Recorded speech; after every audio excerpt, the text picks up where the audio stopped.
안녕하세요. 투데이안경 코리아마켓 손유빈입니다. 안녕하세요. 박수진입니다. 미증 시가 은행 실적 호조에 힘입어 상승 랠리를 이어갔습니다. 국내 증시는 코스피가 간신히 2,600을 지킨 가운데 코스닥 지수가 7거래일 연속 상승하면서 연고점을 다시 썼죠. 중소형 성장주로 시장에 관심이 쏠리고 있는데 오늘은 모처럼 제약바이오 관련 테마들 활발하게 움직였죠. 네, 면역 항암제, 치매, 유전자 치료제 등 다양한 제약바이오 종목들이 일제히 오름세를 보였습니다. JAK의 뇌졸중 의료 AI 솔루션 도입 기업이 101곳을 돌파했다는 소식에 쉬어가던 의료 AI 관련주도 다시 탄력을 받았습니다. 코스닥이 연고점을 다시 쓴 오늘 투데이안경 코리아마켓 첫 번째 이슈픽의 주인공은 누구인가요? 네, 올해 코스닥 1000시대가 과연 열리게 될까요? 2차 전지주가 이끄는 코스닥의 랠리가 이어지면서 코스닥 1000시대에 대한 기대감이 고조되고 있습니다.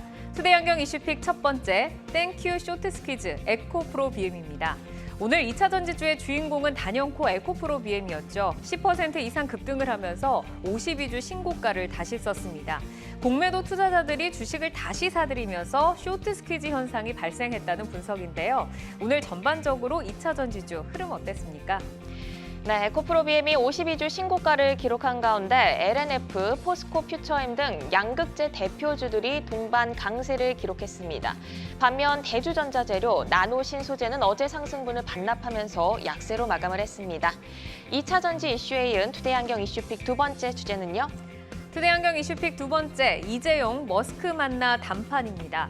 테슬라가 차세대 자율주행 칩 생산을 삼성전자에 맡기는 방안을 사실상 확정했다라는 소식에 삼성전자 파운드리 관련 업체들로 관심이 집중되고 있습니다. 업계에서는 삼성전자와 테슬라의 자율주행 동맹이 강화되고 있다는 평가가 나오고 있는데요. 오늘 시스템 반도체주 흐름 어땠나요? 네, 자동차 반도체 팹리스 업체로 신사업 성장성까지 부각된 텔레칩스가 상승세를 이어가면서 52주 신고가를 기록했고요. 삼성전자 파운드리 협력사로 주목받는 하나마이크론은 장중 신고가를 기록했지만 아쉽게 급락 반전하면서 마감했습니다. 기대치가 높아지고 있는 시스템 반도체주, 향후 가시화되는 성적표를 비교하시면서 차별화된 종목 전략 세워가시길 바랍니다. 투데이안경 이슈픽 종목은 2차 전지와 시스템 반도체 가운데서 뜨거운 관심을 받고 있는 에코프로 BM과 대주전자 재료, 텔레칩스, 하나마이크론입니다.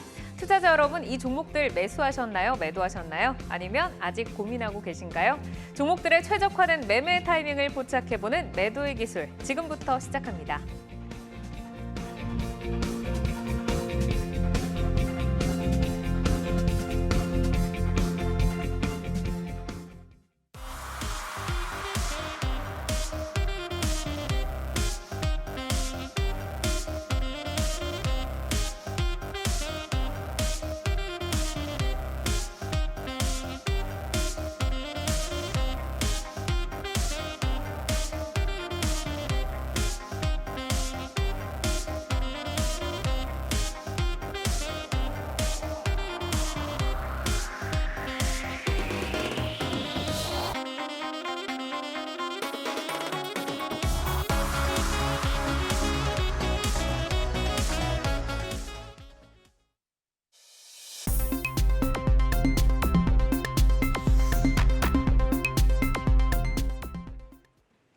종목별 최적화된 매매 타이밍을 포착해보는 매도의 기술, 투데이안경 이슈픽 첫 번째, 땡큐 쇼트 스퀴즈 에코프로 BM입니다.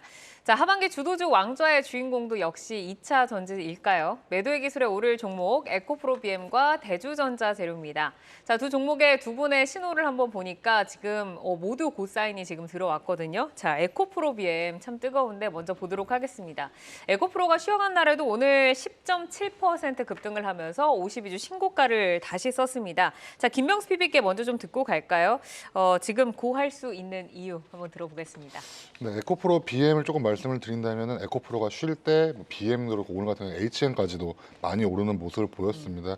단순히 쇼트 스퀴즈 외에도 에코프로가 속한 이제 2차 전지 업종을 조금 말씀을 드린다면은 2차 전지 섹터가 지금까지 양극재 쪽에서 많은 관심을 많이 받았습니다. 이제 이후에는 이제 분리막까지도 포함해서 아마 소재 업종에도 계약이 본격화가 될 수 있기 때문에 앞으로도 충분히 BM은 관심을 받을 수 있는 종목 중에 하나다라고 좀 말씀을 드려보고 싶습니다. 여기 또 약간 공매도 그 쇼커버링에 대한 얘기도 좀 더 추가해서 들어볼까요? 네, 공매도의 쇼커버링 같은 경우에는 어떻게 보면은 공매도가 들어가게 되면은 이를 이제 어떻게 보면 동학 개미 운동이죠. 개인들이 매수를 들어가게 됩니다. 이게 잘 됐을 때 주가가 상승이 나오게 되는데 그렇게 되면 이제 쇼트 커버링이라 그래가지고 이제 공매도가 들어갔던 종목들을 어쩔 수 없이 사는 경우가 나오게 됩니다. 그렇게 되면은 주가가 재상승하는 구조를 보이고 있는데 에코프로를 보시면 정확히 아실 수가 있을 겁니다. 에코프로 같은 경우에는 공매도 잔고가 한 180만 주 정도였다가 올해 초에는 이번 달 초에는 136만 주까지 감소했고 이 이후에 외국계 매수가 굉장히 많이 들어왔습니다. 이게 아마 쇼커버링이고 이걸 표현하는 게 쇼키즈다라고 표현하고 있어서 주가 재상승까지도 일어나는 구조이기 때문에 어떻게 보면 개인의 승리다라는 뭐 기사가 나올 정도로 네. 좀 많은 관심을 받았다라고 요약을 좀 드려보고 싶습니다. 네, 개인의 수급의 힘이 이제는 정말 만만치 않은 것 같은데 김성훈 이사께서도 이제 고 사인을 주셨습니다. 말씀을 주신 것처럼 에코프로 BM은 오늘 이제 급등을 두고 쇼스퀴즈가 발생을 했다라는 의견이 지금 우세한데 에코프로 BM의 공매도 비중과 수급 현황에 대해서 지금 어떤지 그리고 앞으로도 좀 쇼스퀴즈에 따라서 매수세가 추가로 유입되는 걸 기대를 해볼 수 있을까요? 네. 일단은 뭐 모두가 다 알다시피 에코프로 BM, 포스코 퓨처엠, 포스코홀딩스 같은 이런 대표적인 2차 전지 종목들의 경우에는 뭐 올라갈 때마다 계속 공매도가 새롭게 들어온다고 보시면 될 것 같습니다. 기존에 쌓였던 공매도가 쇼커버링, 쇼스퀴즈가 되면서 주가를 한번 들어올리고 또 쌓였다가 올라가면서 또 청산이 되고 이런 것들이 계속 반복이 되어 갖고 있다라고 보셔도 될 것 같은데요. 이것이 언제까지 갈 것이냐라고 물어보신다라면은 누구도 모른다가 정답일 것 같습니다. 이제 그러다 보니까 현재 시장의 모든 수급을 다 빨아들이고 있는 상황입니다. 이 한 종목의 거래 대금이 무려 2조 원 가까이 되어 가고 있는 상황이라고 봐야 될 것 같아요. 그렇기 때문에 일단 시세만 놓고 본다라면 누가 보더라도 주도주의 역할을 현재 지금 이제 하고 있는 상황이기 때문에 일단은 지금의 어떤 쇼커버링에 의한 상승세는 이것 자체를 갖다가 뭐 정상이냐 비정상이냐는 어떤 얘기를 이렇게 할 때는 뭐랄까요 이거 가지고서는 얘기를 하는 것 자체가 좀 의미는 크게 없을 것 같습니다. 일단은 지금의 시세의 어떤 힘 자체만 놓고 본다라면은 조금 더 이어질 가능성이 높지 않나 이렇게 보기 때문에 제가 그 의견을 드렸다라고 보시면 될 것 같고요. 네. 다만 2차 전지 전체가 다 가지는 않은 것 같아요. 지금 보시면은 에코프로 형제들 그리고 포스코홀딩스와 포스코 퓨처엠만 가고 네. 나머지 섹터들은 바닥에서 잠깐 올랐다가 다시는 못 가고 있는 것들이 보여지고 있습니다. 그래서 2차 전지 섹터가 다 가는 것이 아니라 일단은 수급에 의해서 이들 4개 종목만 간다라고 일단 제한적으로 보시고 그 이들 4개 종목만 여러분들이 일단 수급에 의한 이벤트 플레이로 좀 더 단기적으로 보자 이렇게 말씀드리도록 하겠습니다. 네, 현재 뭐 에코프로와 포스코로 지금 수급의 쏠림 현상이 나타나고 있는데 이 힘이 너무나도 강하기 때문에 조금 더 갈 수 있지 않을까라고 좀 설명을 해주셨고 오늘 또 코스피의 그 상장 이전에 대한 그 좀 이슈도 좀 나왔는데 이 에코프로 BM의 코스피 상장 이전에 대한 가능성 좀 어떻게 보실까요, 이사님? 네, 일단 뭐 회사 측에서는 검토를 이제 하고 있다는 뉘앙스를 좀 보여지는 것 있는 것 같아요. 그래서 에코프로 그룹주들뿐만이 아니라 LNF도 방금 공시를 통해서 검토 중이나 확정된 것은 없다라는 식으로 공시를 내면서 시장이 이것을 갖다가 갈 수도 있겠구나라고 해석을 하면서 갑자기 LNF도 17% 이상 올라가는 그런 흐름을 보여왔습니다. 네. 결국 이제 시장이 이제는 어떤 이제 테마가 형성이 되면 공매도가 가장 많이 쌓인 종목들을 찾기 시작했습니다. 이제 바닥에서 공매도가 많이 쌓이는데 약간의 어떤 모멘텀만 더해지게 되면 급등을 이제 연출할 수 있는 그런 테마가 형성이 될 수도 있다라는 뜻이겠죠. 이러다가 이제 뭐 LNF 같은 경우는 이제 공시에 대해서 재공시 기간이 한 달이 남았기 때문에 이런 어떤 수급에 의한 주가 상승은 조금 더 이어질 가능성이 있지 않나 이렇게 보고 있고요. 특히나 LNF의 경우에도 어떻게 보면 같은 양극재 업체인데 다른 업체들보다는 좀 더 괴리가 벌어진 부분들도 분명히 있기 때문에 이것에 대해서 키 맞추기 좀 가보자라는 논리도 분명히 작용을 할 수가 있기 때문에 일단은 이런 양극재 업체들의 경우에는 주가 상승은 좀 더 이어질 수밖에 없지 않나 이렇게 보고 있습니다. 어제 저희가 또 LNF도 저희가 매도의 기술에서 올렸었는데 다들 고사인 주셨었는데 오늘 17%또 급등이 나왔고 앞으로도 좀 더 가지 않을까라고 말씀을 주셨습니다. 자, 에코프로 BM이 증권가의 최고 목표가가 이제 34만 원이었는데 이제 그걸 좀 넘어서 올라서면서 증권가가 뭐 최근에 목표 주가를 상향하기는 했지만 실제 주가의 상승 속도가 워낙 빠르다 보니까 이 큰 갭이 좀 벌어지는 것 같습니다. 자, 에코프로도 포스코그룹과 같이 밸류체인 수직 계열화 작업을 지금 순항하고 있고 에코프로 머티리얼즈 상장 이슈도 유효한데 만약에 이제 밸류 논란을 조금 뒤로 하고 그냥 뭐 주가의 뭐 수급의 힘이라던가 모멘텀이라던가 이런 것들만 본다고 하면 하반기 주가는 더 오를 수 있다라고 보실까요, PD님? 네, 어떻게 보면 2차 전지가 지금까지는 좀 미래 가치를 땡겨왔다라는 이야기도 있었었는데 생각해 보시면은 아마 25년에 뭐 전기차가 몇 대가 만들어지고 이거에 대해서 이야기가 나왔었습니다. 실제로 2025년까지 이제는 1년 반 정도가 남아있는 어떻게 보면 가까워진 시점에 왔는데 리포트가 엊그제 나온 거가 뭐 17만 원이었던 그러니까 직전 리포트에서 목표가 17만 원이었다가 뭐 2배로 올렸다 막 이렇게 나왔는데 바로 이틀 만에 또 이 가격을 넘어서는 네. 모습을 보이고 있습니다. 어떻게 보면 결국에 매출과 영업이익이 과연 얼마만큼 찍히나가 좀 중요하지 않을까라고 생각을 하고 있는데 2분기의 매출과 영업이익은 컨센서스를 하회할 것이다라는 게 지배적인 예상입니다. 어떻게 보면 지금까지 이 영업이익이라든지 매출 같은 게 조금은 안 좋을 수 있다라는 이야기가 나왔는데 하지만 3분기 되면은 바로 또 매출 개선세가 나올 거고 2028년에 양극재 생산 능력도 괜찮아질 것이다라는 이야기가 함께 나오고 있어서 이 증설에 대한 기대감이 선반영되어 있지만 아마 주가가 조정 이후에는 다시 한번 갈 수도 있기 때문에 에코프로는 충분히 신중한 매수가 필요하지만 좀 관심 있는 어떻게 보면 그룹주가 되지 않을까라고 생각을 하고 있습니다. 네, 에코프로비엠과 이제 에코프로와 함께하는 이제 주가에 대한 또 기업에 대한 신뢰도가 높은 주주분들이 좀 많으시잖아요. 뭐 이미 보유하고 계시는 분들이 서로 뭐 한 주도 놓지 말아라, 함께 가자라는 좀 보이지 않는 탄탄한 연결고리가 좀 형성이 되어 있는 것 같은데 기존 보유자들은 지금 시점에서 뭐 계속해서 홀딩을 해야 될지 전략 어떻게 가져갈까요, 이사님? 지금 뭐 모두가 다 수익 중이라고 봐야 되겠죠. 네. 뭐 오늘 종가 베팅을 하신 분이야 뭐 오늘 뭐 수익이 안 나시겠지만 일단은 그 지금 상황에서는 함부로 내리실 필요는 없을 것 같습니다. 특별한 악재가 나오지 않는 이상 지금의 어떤 상승 흐름이 소위 말해서 탄력이 붙은 상황이라고 봐야 될 것 같고요. 오늘도 분명히 아침에 좀 올랐다가 다시금 또 신규 공매도가 들어가는 게 보였었거든요. 네. 그러다가 다시금 이것을 또 말아 올리는 흐름이 느끼니까 또 그것을 일부 또 쇼커버링 나오는 어떤 그런 흐름도 나타났습니다. 일단 제가 개인적으로 이것을 언제 좀 단기 청산을 해야 되냐라는 어떤 물으신다라면은 주가의 어떤 단기 상승 클라이막스의 어떤 흐름들이 나올 때가 분명히 있을 것 같아요. 네. 예를 들어서 에코프로 비엠 같은 경우가 어제 오늘 단기적으로 이틀 연속 장대 양봉이 나왔기 때문에 내일 같은 경우는 좀 쉬어갈 가능성이 좀 있지 않나 이렇게 보고 있고요.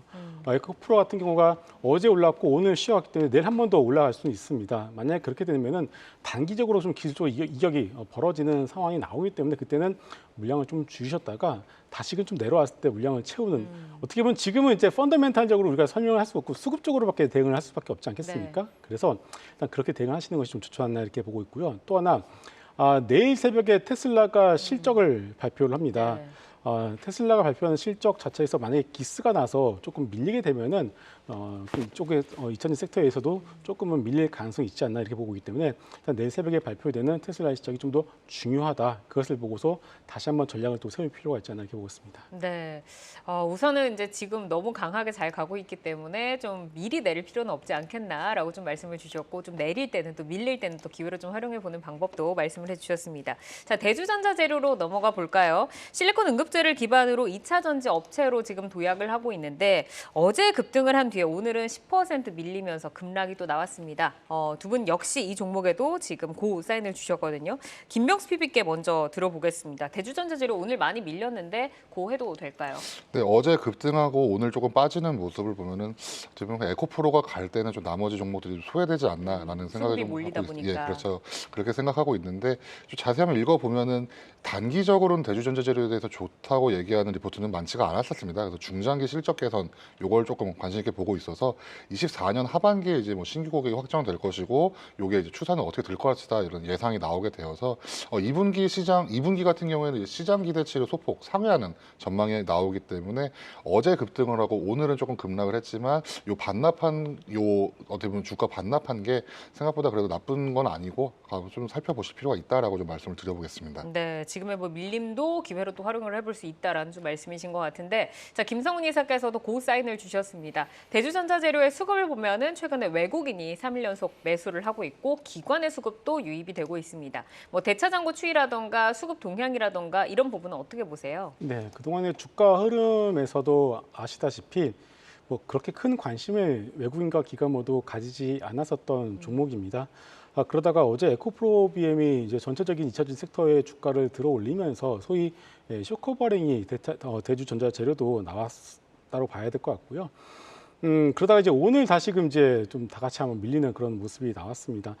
일단은 대주전자 재료의 어떤 실리콘 음극재의 경우에는 이제 장기적인 성장성에 대해서는 그렇게 큰 의심을 이제 하지는 않고 있습니다. 다만 이거 자체가 워낙에 단가가 높다 보니까 이제 전반적으로 쓰이지 않기 때문에 시간이 걸린다라는 그런 단점을 가지고 있기 때문에 주가가 바닥에서 지금 움직이지를 못하고 있는 상황이라고 봐야 되겠죠. 기관과 외국인도 이 점에 대해서 아직까지는 이제 뭐 시간이 걸린다라고 생각을 하는 것 같습니다. 그래서 일단 지금 같은 경우는 수급이 당장 풀리지는 않을 것 같고요. 좀 더 시간이 필요하지 않나 이렇게 보고 있습니다. 네, 자 그럼 이제 중장기적인 성장 스토리를 또 여쭤보도록 하겠습니다. 대주전자 재료가 이제 포르쉐의 타이칸 스포츠카의 배터리 부품을 공급을 하고 있는데 단기적으로는 그 타이칸 판매 부진으로 실적에 대한 우려가 지금 제기가 되고 있습니다. 근데 또 중장기적으로 보자고 하면은 실리콘 음극재 시장의 확대에 따라서 이 성장성에 또 주목을 해야 된다라는 의견도 있는데 글로벌 시장에서 대주전자 재료의 경쟁력이 뭐 어느 정도 위치인지 뭐 중장기적인 성장 스토리에는 베팅을 해볼 수 있을까요, 피비님? 어떻게 보면 타이칸 같은 경우에는 2차 전지에서는 되게 어떻게 보면 신기한 차이였습니다. 스포츠카가 2차 전지로도 출발이 되는구나라는 이야기가 나왔는데 네. 타이칸 같은 경우는 2분기 판매량이 한 8,800대 정도에서 전년 동기 대비 6% 감소했다. 여기서 결국 매출이 한 24%가량 감소했다라는 이야기가 나오고 있습니다. 대주전자 재료의 매출액이 24% 정도 감소했다는 이야기가 나오고 있는데 이 판매 실적은 저조할 수 있습니다. 하지만 결국엔 중장기적으로 대주전자 재료가 무엇을 잘할 수 있는지를 살펴볼 때 신규 고객을 다양화해서 중장기 실적에는 기대가 된다라는 기대가 분명히 있습니다. 이 이야기를 한번 살펴볼 때는 고객사가 이제 어떻게 보면은 포르쉐를 제외해서도 고객사가 2차 전지 생산량을 증대한다. 결국에는 2차 전지 생산하는 업체에 납품을 하고 있기 때문에 이 셀업체도 살펴보실 필요가 있고 실리콘 음극재 수요도 증가할 전망이다라고 되어 있기 때문에 네. 대주전자 재료가 분명히 어떤 식으로든 수혜를 받을 수 있다. 지금 단기적으로 실적은 어떻게 보면 실리콘 음극재 단기 실적이 부진했다라는 이야기는 기정사실로 받아들여져 있고 어제 같은 경우에는 좀 이상하게 급등했다라고 생각을 하신다면 지금부터도 충분히 살펴볼 수가 있습니다. 특히 IT 수요가 부진했습니다. 그렇기 때문에 적자였던 이 도전 재료도 매출 증대로 이번에는 흑자 전환이 예상이 되고 있기 때문에 단순히 2차 전지만 살펴보실 것이 아니라 IT 수요도 지금 다시 또 회복이 될 수 있을 때 도전 재료까지도 2분기 매출액이 한 200억 이상 나오면은 적자 탈출도 나올 수가 있어서 대주전자 재료를 단순히 2차 전지 외에도 다른 것도 할 수 있는 업체로 살펴보시면서 투자를 이어 나가실 필요가 있다라고 좀 말씀을 드려보겠습니다. 네, 장기적으로 어쨌든 긍정적인 뷰를 지금 제시를 해주셨는데 대주전자 재료의 지금 주가를 보면 6개월 이상 보유하신 분들은 뭐 수익권이 계시겠지만 4월 이제 고점이 13만 8천 원대 이제 4월 달에 이 고점에 담으신 분들은 사실 지금 갈 길이 뭐 한 30% 정도 남아 있잖아요. 하반기에 좀 전고점 돌파를 기대를 하면서 홀딩을 해야 할지 김성훈 이사께서는 어떤 전략을 좀 세워주시겠어요? 네, 아마 하반기부터는 내년에 대한 실적 기대감으로 충분히 전고점 돌파를 기대를 해볼 수 있지 않을까 보고 있습니다. 왜냐하면은 내년부터는 IT 디바이스 쪽으로 IT 디바이스의 2차 전지 쪽으로 해외사에 대한 어떤 매출 기대감이 조금씩 선반영이 되지 않을까 이렇게 보고 있기 때문에 매출 볼륨 역시도 뭐 거의 1조 가까이를 좀 보고 있더라고요. 그래서 이런 기대감이 지금 당장은 아니더라도 아마 3분기는 아니지만 4분기부터는 슬슬 이제는 주가에 대해서 반영을 시키기 때문에 그때까지 좀 가져가 보시면은 지금 한 3, 4월 정도에 좀 들어가신 분들의 경우에는 충분히 그 이상에서도 나오지 않을까 이렇게 보고 있습니다. 알겠습니다. 자, 이어서 시스템 반도체로 넘어가 보도록 하겠습니다. 테슬라가 차세대 자율주행 칩 HW5.0의 생산을 삼성전자에 맡기는 방안을 사실상 확정했다라는 소식에 시스템 반도체 업체들로 시장에 관심이 쏠리고 있습니다. 자, 삼성 파운드리와 테슬라의 협력에 따라서 낙수 효과 어느 정도까지 좀 기대를 해볼 수 있다라고 생각하실까요, 피디님? 어떻게 보면 테슬라가 지금 자율주행 칩을 이야기하고 있는 거기 때문에 낙수 효과는 굉장히 클 수 있다라고 말씀을 드려보겠습니다. 삼성전자 협업이 뭐 사실상 확정되었다라는 이야기가 나오는데 테슬라 차량에는 아마 2년 뒤에 탑재될 탑재될 예정이다라고 알려져 있습니다. 기존에는 TSMC랑 계약 관계를 이어나가고 있었고 한 1년 정도, 그리고 이제 2년 차 때 삼성전자가 지금 진입한 모습을 보이고 있습니다.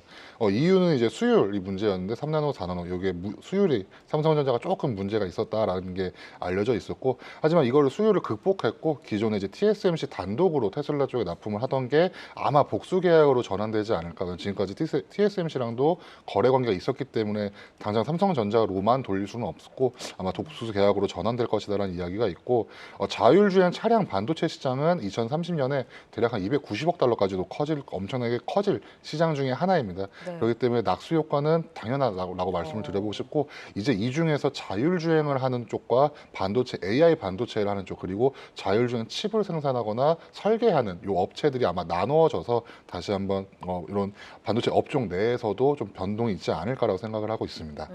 네. 뭐 자율주행이나 AI나 뭐 설계, 디자인 하우스가 이제 또 세분화되어 가지고 또 수급이 또 이동하는 현상을 좀 말씀을 해주셨는데, 삼성과 테슬라가 이제 손잡으면서 더욱 더 지금 시스템 반도체가 주목을 받고 있습니다. 이 가운데서 저희는 텔레칩스와 하나 마이크론에 대한 의견을 여쭤보도록 하겠습니다. 지금 두 종목 다 모두 고 사인을 주셨어요. 자, 하반기 2차 전지와 이제 반도체가 시장을 주도하게 될지 궁금한데 텔레칩스부터 한번 여쭤보도록 하겠습니다. 자, 최근에 외국인의 매수세와 함께 거침없는 상승세를 보이고 있고 오늘도 10%대 강세를 유지를 하면서 52주 신고가를 다시 썼습니다. 자, 이사님께 먼저 좀 들어볼까요? 텔레칩스 더 갈 수 있는 이유는 어떤 거 있을까요? 네, 뭐 일단은 차량용 자율주행 소위 테마주라고 할까요? 이 테마주의 어떤 엮였다라고 봐야 될 것 같고요. 일단 수급만 놓고 본다라면은 그렇게 깔끔한 수급을 보여주지는 못하는 것이 사실입니다. 왜냐하면은 일단은 매출에 있어서는 현대 기아차 쪽으로 편중되었다라는 것이 어느 정도 한계를 좀 보여주고 있기 때문에 일단은 테마의 어떤 성격을 좀 가지고 있다는 것을 여러분들이 먼저 인지를 하시고 보시는 것이 맞지 않을까 이렇게 생각하고 있고요. 네. 또 하나 이제 방향성은 분명히 맞는데 이 매출이 나오는 이 속도의 문제는 조금 있기 때문에 우리가 일단 이런 부분들을 감안해서 보신다라면은 좀 밀리면 사고 오르면 올라가면, 오늘 같은 날은 올라가니까 좀 밀리지 않겠습니까? 네. 그런 어떤 약간 좀 매매를 곁들이는 그런 전략이 좀 필요하지 않나 이렇게 보고 있습니다. 그러니까 이제 변동성이 조금 크기 때문에 이 방향성은 맞지만 트레이딩을 좀 곁들여서 봐야 하는 종목이다라고 좀 말씀을 주셨고, 자, 김명수 PB도 이제 고 사인을 주셨는데 텔레칩스가 이제 반도체용 자동차용 반도체 전문 팹립스 업체잖아요. 자율주행에 있어서 특히 이제 강점을 보유하고 있는 회사로 알려져 있는데 이 삼성전자와 테슬라의 협력, 텔레칩스는 뭐 저변 확장에 어느 정도나 좀 기여를 받게 될까요? 어떻게 보면 자동차 이제 인포테인먼트라는 단어가 굉장히 많이 나왔던 걸로 아마 기억을 하실 겁니다. 텔레칩스 같은 경우에는 뭐 오디오, 그리고 카메라, 비디오, 이제 멀티미디어 기능을 지원하고 표현하고 있는데 DMP라고 표현합니다. 디지털 미디어 프로세스라고 표현되는데 매출 비중이 한 90%가량 차지하고 있는 어떻게 보면 전장 부품 업체다라고 생각하시면 좋을 것 같습니다. 여기에 텔레칩스가 관심을 일단 받았고, 요거에 대해서 조금 말씀을 드린다면은 팹리스와 파운드리의 협업이 아마 이어질 것이다라고 말씀을 드려보고 싶습니다. 결국에는 텔레칩스 같은 경우에는 설계 쪽에 좀 집중을 할 거고, 이 설계한 거를 삼성전자가 이제 파운드리가 돼서 생산을 하게 되겠죠. 그리고 테슬라 이전에 이미 제네시스에 탑재될 예정이라는 기사가 함께 나왔었습니다. 그렇기 때문에 삼성전자의 낙수 효과에 텔레칩스가 가장 먼저 나왔던 이유가 결국엔 제네시스에 관련돼서 삼성전자와 협업되는 기사가 이미 나왔었고, 그 이후에 이제 삼성전자가 테슬라 쪽에서도 반도체 칩을 생산할 것이다라는 기사가 나왔고, 그렇기 때문에 가장 먼저 이제 아마 개인들이 텔레칩스를 떠올릴 수 있지 않았나라고 좀 말씀을 드려보겠습니다.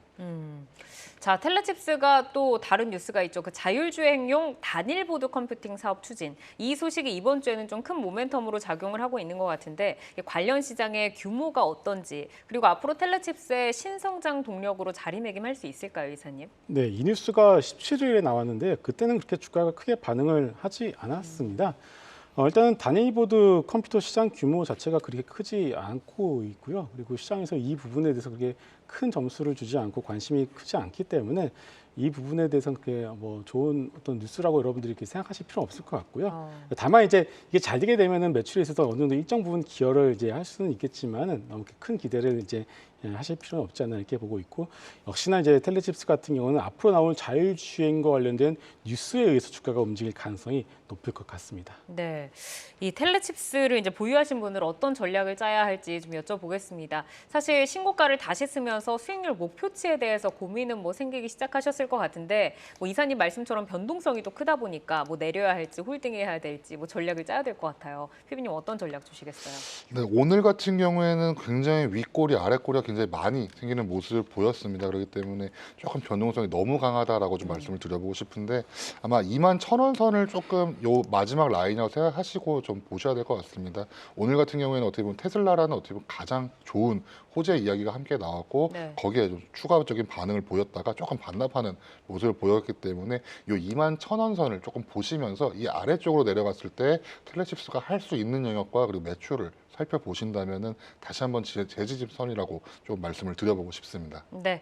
자, 이어서 하나마이크론으로 넘어가 보도록 하겠습니다. 비메모리 반도체 대표주로 성장성이 주목을 받고 있고, 오늘 장중 신고가도 다시 썼는데 밀리면서 마이너스 7%대에서 거래를 마쳤습니다. 굉장히 변동성이 큰 모습을 보였는데, 역시나 이 종목도 두 분 다 이제 고 사인을 주셨거든요. 자, 김명수 PB께 먼저 들어보도록 하겠습니다. 하나마이크론 괜찮을까요? 하나마이크론은 어떻게 보면은 파운드리 쪽 얘기 나오거나 비메모리 쪽 얘기가 나올 때 항상 가장 먼저 등장하는 종목 중에 하나였습니다.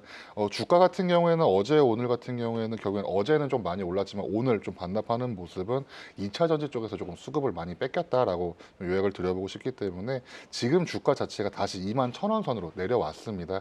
요 선이라면은 다시 한번 조금 재진입을 고려할 수가 있기 때문에 앞으로도 그 하반기 그리고 나아가 내년 상반기에 반도체 업황이 좋아질 때 여기서 추가적인 어떻게 보면 같은 반응을 좀 볼 수 있지 않을까라고 좀 말씀을 드려보고 싶습니다. 네, 뭐 어제 오르고 오늘 빠지긴 했는데 사실 이제 빨간불을 지켜내지 못하다 보니까 좀 더 고민이 많은 종목이 아닐까 싶습니다. 자, 이사님도 이제 고사인을 주셨는데 하나마이크론이 삼성전자가 올해 1,000억을 투자한 대표 패키징 협력사입니다. 이번에 이제 삼성과 테슬라 협력 소식이 앞으로 좀 성장을 이끌어갈 새로운 동력으로 자리매김할 수 있을까요, 이사님? 충분히 가능하다라고 보고 있고요.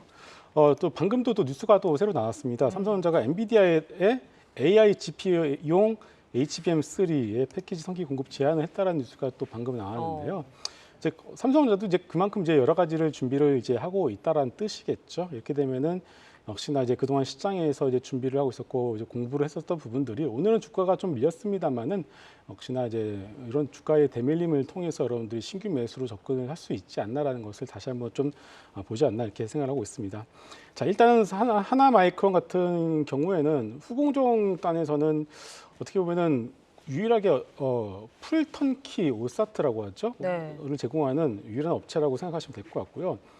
대부분의 오사트 업체들이 뭐 패키징이면 패키징 아니면 테스트만 테스트 이렇게 하나만 제공을 하는데 하나마이크론 같은 경우는 이것을 풀로 제공을 하는 업체라고 보시면 되기 때문에 상당히 큰 메리트를 가지고 있는 상황이고요.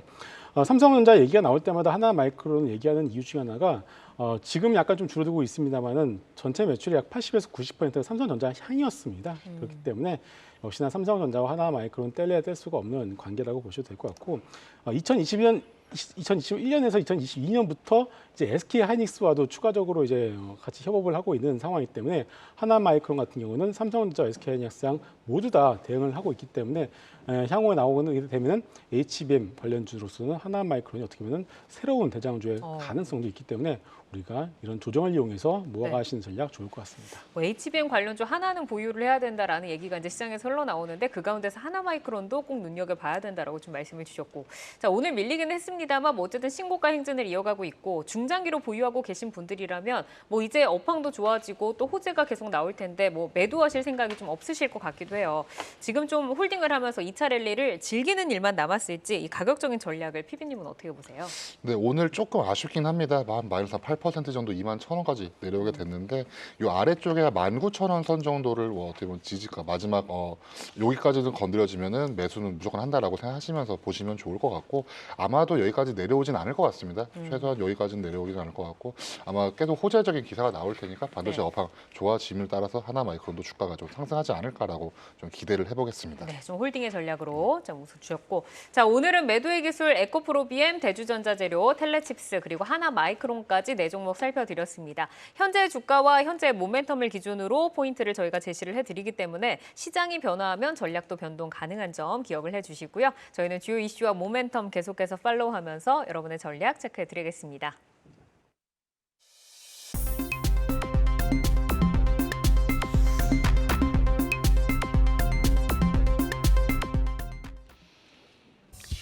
장 마감 후 4시부터 6시까지 진행되는 시간의 투자리그, 시간의 거래 동향 만나보는 이 시각 시간의 단일가입니다. 정규장 마감 후 오후 4시부터 6시까지 10분 단위로 시간의 단일가 거래가 이뤄지는데요. 시간의 주요 종목 등락률 실시간으로 생생하게 전달해 드리겠습니다. 그럼 이 시각 시간의 단일가 코스피 상승률 상위부터 보겠습니다. 네, 어떤 종목들 올라와 있는지 보겠습니다. 의류 업체인 TBH 글로벌이 5% 강세 보이면서 코스피에서 가장 크게 움직이고 있습니다. 또 건자재 관련주인 대림통상 5% 강세 보이면서 움직이고 있고요. 또 대원강업, 차량용 스프링과 시트를 제조하는 자동차 부품 업체로 오늘도 3% 강세를 보이면서 마감을 했는데 시간내에서 빨간불 이어가고 있습니다. 2% 상승한 7,940원의 거래 이어지고 있습니다. 계속해서 코스닥 상승률 상위 보겠습니다. 네, 게임주인 플레이위드 오늘 1% 강세를 보였는데 코스닥 시간외에서 1위를 하면서 9% 강하게 움직이고 있습니다. 5,960원 선 지나가고 있고요. 스마트폰 광학렌즈 제조기업인 코아시아 CM 오늘 강보합에서 마감하면서 큰 움직임 없었는데 시간에서 8% 강세 보이면서 시세를 분출하고 있습니다. 그리고 통신장비 업체인 RF텍 2% 약세를 보였었는데 시간에서 6% 강세 보이면서 출발하고 있네요. 이번에는 코스피 하락률 상위 보겠습니다. 네, SHD가 1.9% 하락하면서 25,150원 선 지나가고 있습니다. HBM의 최대 수혜주인 한미반도체 7거래일 만에 급락하면서 오늘 17% 급락이 나왔는데요. 시간에서도 추가적으로 더 빠지고 있습니다. 그리고 이수 스페셜티 케미컬 오늘 6% 강세를 보였지만 시간에서 1.6% 하락하면서 35만 7,500원 선 지나가고 있네요. 마지막으로 코스닥 하락률 상위도 볼까요? 네, 오늘 보합에서 마감한 비셈전자가 2.5% 하락하면서 코스닥에서 가장 크게 하락하고 있습니다.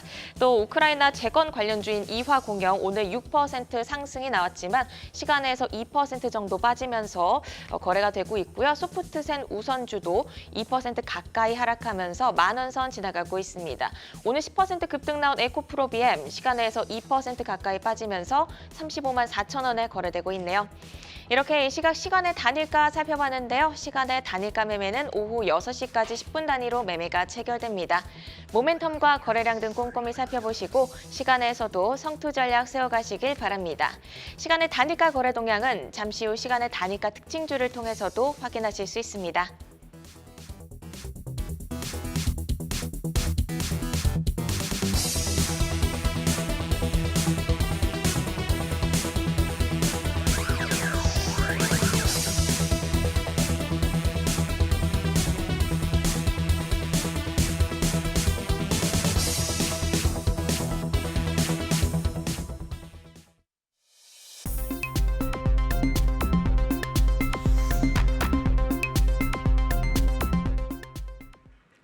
다양하게 부각되는 이슈와 모멘텀 속에서 연속성 있는 재료로 우상향할 주인공 누가 될까요? 주도주로 떠오르게 될 종목을 미리 만나보는 라이징 스탁입니다. 자, 오늘 세 분이 가지고 오신 라이징 스탁 화면으로 먼저 확인해 보겠습니다.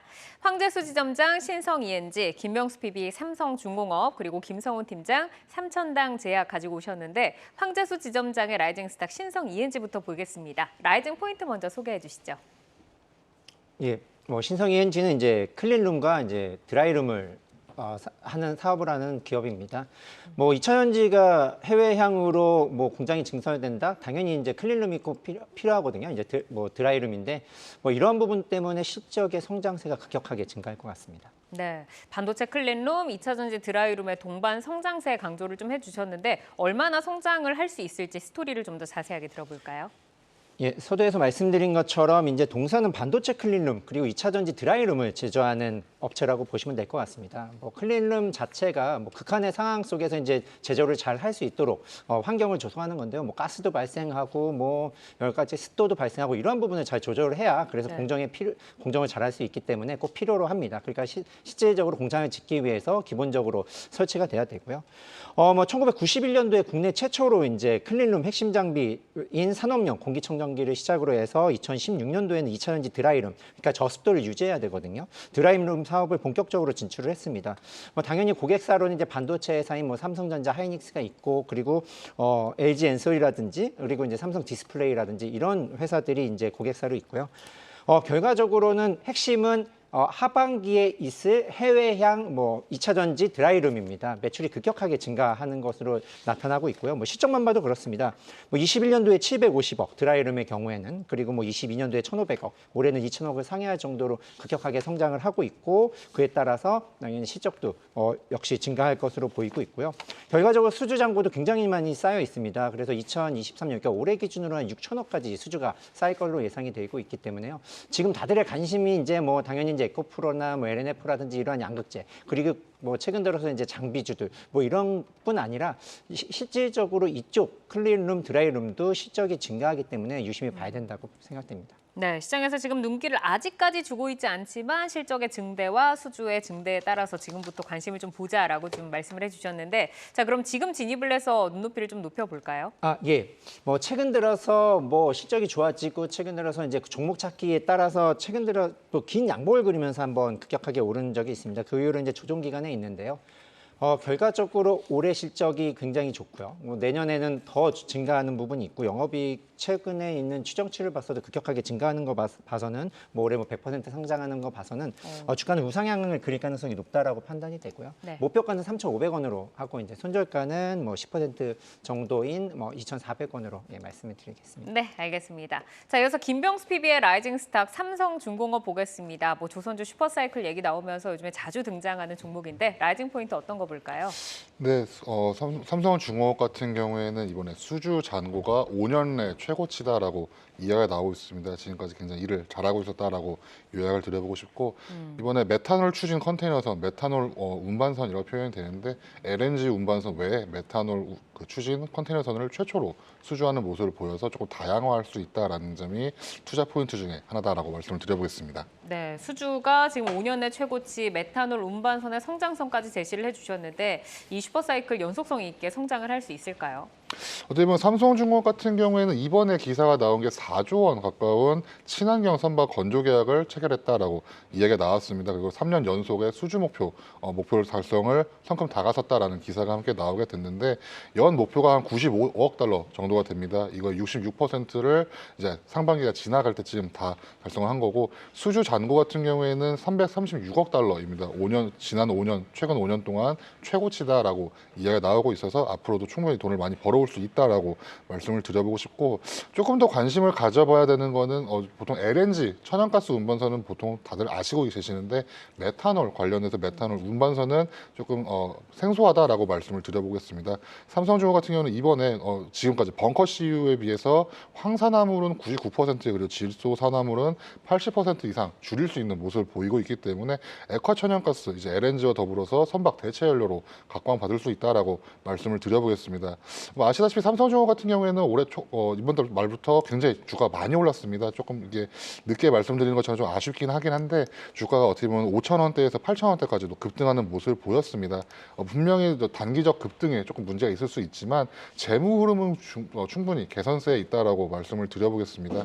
결국에 외국인 순매수도 아마 그 주가 급등은 부담이지만 재무 흐름 개선세에 아마 외국인도 매수에 베팅하지 않았나라고 말씀을 드려보고 싶고 특히 이거 외에도 해양 플랜트와 함께 이제 카타르 쪽에서도 LNG 운반선을 15척가량 수주한 기록이 있습니다. 그래서 올해는 아마 연간 수주액 100억 달러를 상회할 것이다라는 기대감이 충분히 나오고 있기 때문에 지금까지 코로나 때 좀 뿌려놓은 이런 영업 실적이 수확되는 한 해가 될 수 있다라고 좀 말씀을 드려보겠습니다. 네, 최근 들어서 힘을 내면서 많이 왔는데 얼마나 더 좀 달려볼 수 있을까요? 조금 더 일찍 말씀드렸으면 좋을 것 같습니다. 어제 좀 급등하는 모습을 보였기 때문에 지금 8,560원 요 선도 나쁘진 않을 것 같은데 조금 높은 감은 있습니다. 있습니다. 이거는 좀 알고 계시면 좋을 것 같고 주봉으로 봤을 때 대략 한 10,000원 선을 1차적인 목표가로 설정하시고 접근하시면 좋을 것 같고 아래쪽으로는 근데 7,000원이 내려가게 된다면은 다시 한번 이런 호재 기사가 돼서 주가가 내려간 모습이 보이기 때문에 다시 한번 신중히 고민하셔야 되지 않을까라고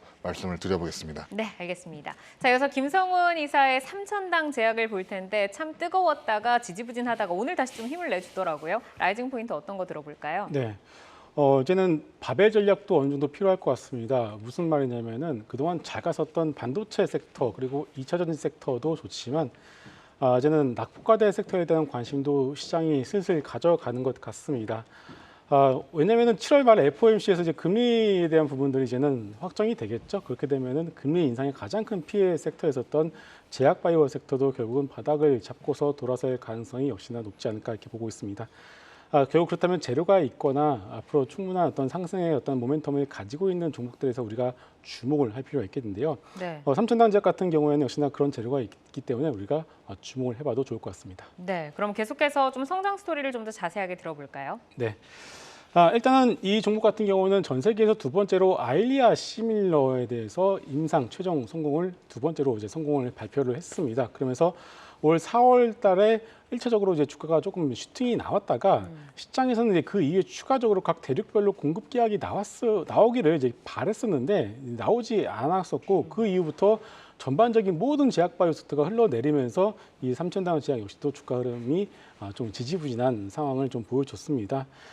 그렇지만 일단 역시나 이제 최근 들어서 제약 바이오 섹터가 바닥을 잡고서 돌아서는 모습이 나오고 있는 상황에서 역시나 이제 바닥권에서 이제 쇼커버링이 어느 정도 진행이 되고 있고요. 그리고 이제 7월 말부터는 이제 역시나 추가적인 각 대륙별, 즉 캐나다, 북미, 유럽 쪽으로 해서 아일리아 시밀러에 대한 공급 계약에 대한 어떤 가능성이 조금 더 짙어지는 것 같습니다. 물론 언제 나올지는 모르겠습니다만은 이제 그런 시기에 대해서는 굳이 지금 내려온 이 주가 수준에서 언제 나오냐 어떤 그런 시기에 대해서 굳이 여러분들이 예측을 하실 필요 없을 것 같고요. 네. 그냥 사놓고 그냥 기다리시면은 좋은 결과가 있지 않을까 이렇게 보고 있기 때문에 가격대도 부담이 없는 가격대에서 시장도 이제는 바닥에서 낙폭과대 바이오를 보고 있는 그런 타이밍이다. 그렇게 된다면은 부담 없이 가져가 보셔도 좋을 것 같습니다. 그럼 목표가는 지금 12만 원이 화면에 지금 떠 있는데 이 12만 원 보고 좀 달려가면 될까요? 네.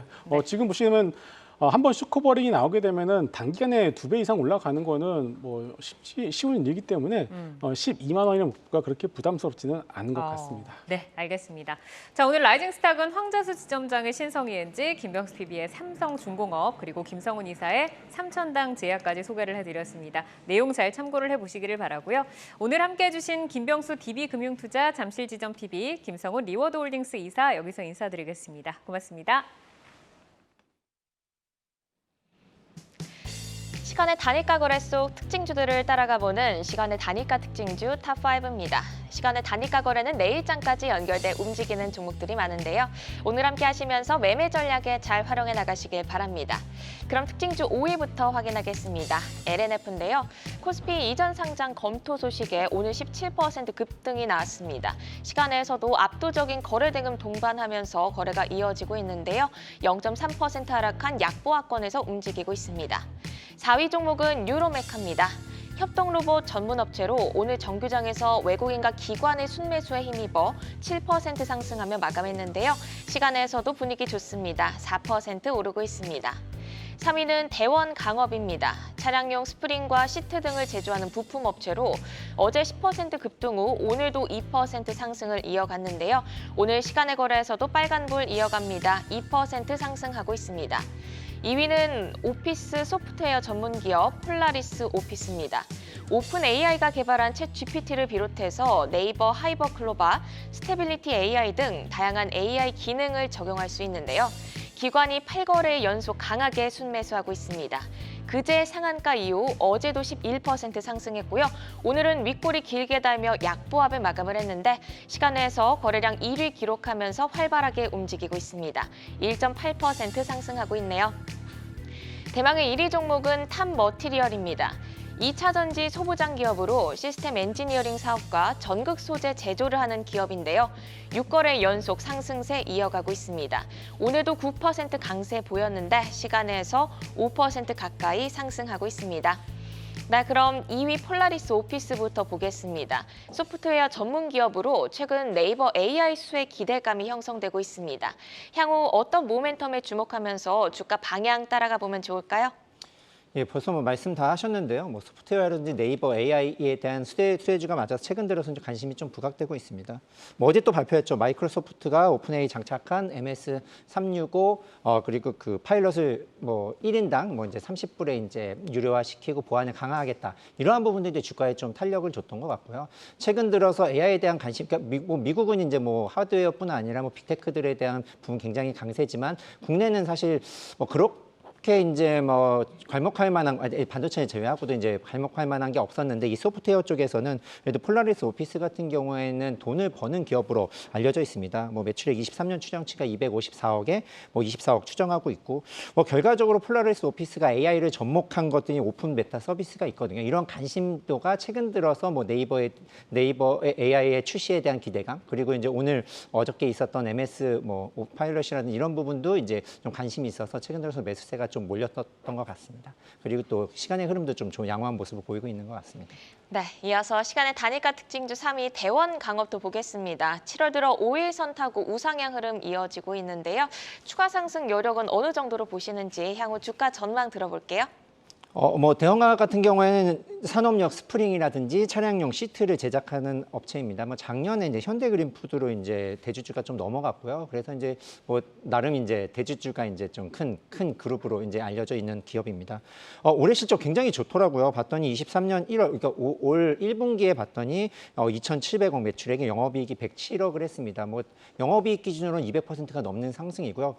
그리고 뭐 매출액 기준으로는 17%지만 뭐 관리를 잘했다. 경영 물리비라든지 뭐 반도체 수급에 따라서 매출이 증가했었던 부분인 것 같고요. 근데 최근 들어서 올라는 부분, 그러니까 자동차 부품주들이 실적이 굉장히 좋은데 그 중에서도 주가가 특별하게 오르는 거는 이제 전기차로 바뀌는데 대응을 잘한다라는 회사들이라든지 미국 공장이라든지 이런데 대응을 잘했던 회사들이 굉장히 강한 모습을 보이고 있거든요. 뭐 대형업도 마찬가지로 구동 모터를 개발해서 아이오닉 7에 들어가고 있습니다. 이러한 부분으로 봤을 때 전기차에 대한 부분 굉장히 잘했고요. 이제 실적 발표 시즌이 돌아왔죠. 2분기 실적 발표가 얼마 안 남았지만 자동차에 대한 부분, 그러니까 자동차 부품주가 실적이 2분기에 굉장히 좋을 걸로 예상되기 때문에 좀 양호한 흐름이 이어갈 것으로 보는데 만약에 2분기 실적 잘 나왔다라고 확인한다면 그때는 좀 쉬어가는 타이밍이 되지 않을까라고 예상이 됩니다. 네, 하반기 실적 개선 기대감이 유효한 자동차 부품주 대원강업 살펴봤고요. 이어서 오늘장 특징주 살펴보겠습니다. 의료 AI 시장 확대 기대감과 의료기기 업체들의 개별 이슈가 호재로 작용하면서 오늘 동반 강세를 보였습니다. 딥노이드가 특히 상한가로 마감을 했는데 쉬어가던 중 오랜만에 장대 양봉이 나왔어요. 내일장 에너지 이어갈 수 있을까요?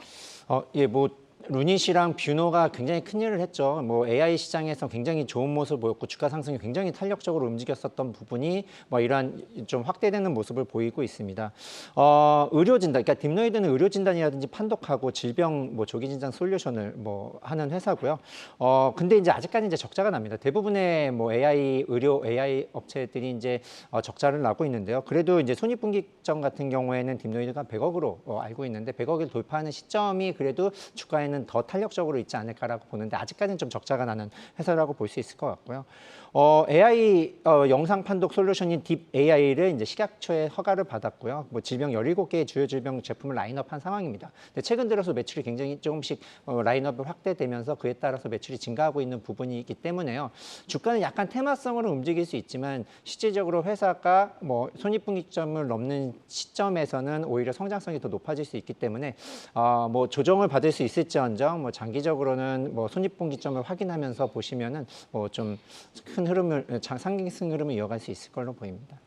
네, 이렇게 오늘 시간의 특징주 살펴봤는데요. 시간의 특징주들은 내일장 흐름과 방향성을 같이 하는 경우가 많습니다. 종목별로 베스트 전략자 드렸으니까 참고해 보시고요. 오늘 함께해 주신 황재수 신한투자증권 서울금융센터 지점장은 여기서 인사드립니다. 고맙습니다. 네, 감사합니다. 아시아 증시와 유럽 시황 전해드립니다. 아시아 증시 혼조세 보였습니다. 상해 종합지수는 0.03% 강보합권에서 장을 마감했고요. 선전지수는 0.3% 약간 빠졌습니다. 마감을 앞둔 항생지수도 0.39% 하락하면서 거래를 하고 있습니다. 시진핑 중국 국가주석이 환경 규제 강화를 주문했습니다. 그러면서 환경 보호 정책을 실행하는데 5가지 지침을 발표했는데요. 고품질 경제 발전과 환경 보호의 조화, 부처, 지역, 정책 간의 협력을 강화하는 등 다양한 지침이 제시됐습니다. 유럽에 이어서 중국에서도 환경 규제에 대한 목소리가 높아지고 있는 요즘 관련주 동향 주목해 보시면 좋을 것 같습니다. 이어서 유럽 시황도 함께 확인해 보겠습니다. 독일 닥스 지수는 0.25% 소폭 상승하면서 출발했습니다. 미국 전기차 업체 테슬라가 독일 공장의 규모를 2배로 늘리는 방안을 추진합니다. 현재 독일 공장의 캐파는 50만 대인데 100만 대까지 늘리고요. 배터리 생산량도 50기가와트시를 추가할 계획이라고 하는데요. 최근 이렇게 자동차 부품 공장들의 증설 소식이 계속해서 들려오고 있습니다. 우리나라에서는 KBI 동국실업이 국내외에서 3개 공장을 증설하고요. 에코프로는 포항시와 공장 추가 증설 투자 협약을 체결했습니다. 이렇게 공장 부지를 확보한다거나 공장을 증설하는 게 트렌드 돼가고 있는데 한번 체크해 보시면 좋을 것 같습니다. 프랑스 개장 상황 알아보도록 하겠습니다. 까크 지수가 기분 좋게 출발합니다. 0.4% 상승입니다. 지금까지 시황센터 이마영이었습니다. 투데이안경 코리아마켓 방송 후에도 유튜브에 라이징 스탁으로 검색하시면 다시 보실 수 있습니다. 오늘도 함께해 주신 여러분 고맙습니다.